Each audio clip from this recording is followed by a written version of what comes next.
ဘွားဆိုတာရောက်လုံးစဝိုင်းကြီးတစ်ခုပဲတချို့ကရောက်တစ်ခုပဲမြင်နေချို့ကရောက်ဆုံးမြင်နိုင်စွမ်းရှိကြတယ်ချို့ကြတော့စောင်းဝိုင်းလူကြီးပဲမြင်နေ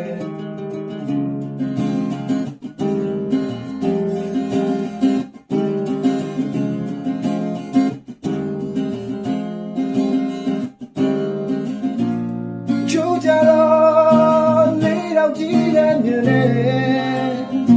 ဘာမှမမြင်တဲ့သူလည်းရှိနေသေးတယ်များများမြင်ရင်များများနားလေပြီးများများခံစားရသလို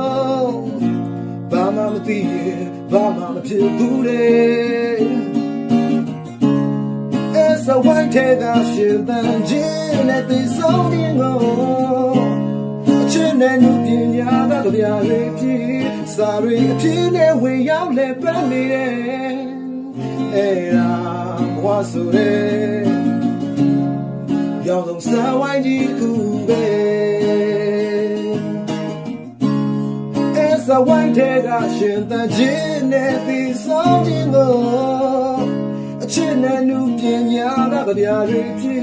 စာရီအဖြစ်နဲ့ဝင်ရောက်လဲပန်းနေတယ်အဲ့ဒါဘဝဆိုတဲ့ရောက်ဆုံးစာဝိုင်းကြီးတစ်ခုပဲအဲ့ဒါဘဝဆိုတဲ့ရောက်ဆုံးစာဝိုင်းကြီးတစ်ခုပဲ